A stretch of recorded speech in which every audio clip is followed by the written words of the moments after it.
So, welcome back. We had just seen that after referring to table 1, how did we decide in which zone the given state lies. Let us refer to table 2 because the same exercise can be done by using table 2. Earlier we had used table 1.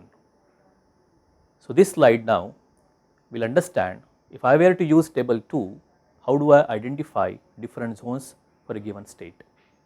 So, again I will go back to PT diagram here, and now I have been given PT value over here, alright.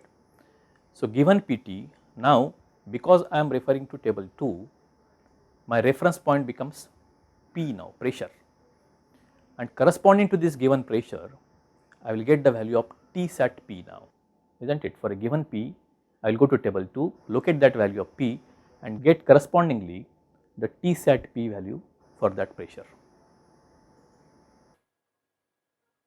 The find T sat P, and the first case again, if this T happens to be T sat P, the given T value is equal to T sat P. If that is possible, then I know that our system lies on a saturation line. As was the case with table 1, when the pressure was equal to P sat T, here the first case is referring to temperature is equal to T sat P. If that is possible, that means this state lies on saturation line, LV saturation line. It also means that the given point is nothing but P sat T and T sat P, alright. The coordinates of these points are respective saturated pressures and temperatures. The second case, now I am comparing temperature here, and if this temperature happens to be more than the T sat P value over here. So, in case my T is more than T sat P, the state lies in a superheated vapor zone as shown over here. So, second case, if T is more than T sat P, the state lies in superheated vapor zone, alright. Now, the third case is if temperature is less than T sat P, then obviously the state lies in a subcooled or compressed liquid zone. I think it is very simple to understand from here now.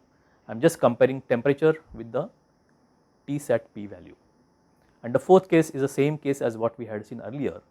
If the pressure and temperatures are beyond the critical limits, if T is more than T critical and if P is more than P critical, then the system lies in a supercritical fluid zone, or the state is in a supercritical fluid zone as shown over here. Thus, by using table 2 now and by comparing temperature T sat P with given temperature, we can identify that given state lies in which zone. Of all these 4 zones, we can find out in which zone it lies.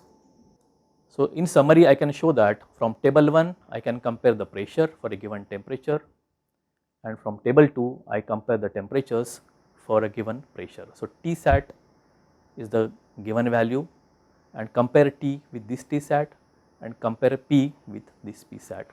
So, these 2 tables actually is summary of what we saw just now by referring to table 1 and table 2 in order to decide a particular state lies in which zone. So, what have we learned?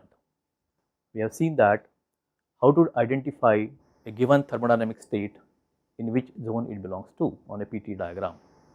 We have seen that zones on PT diagram by referring to table 1, we compare the value of pressure with P sat, and in table 2 we compare the value of T with T sat.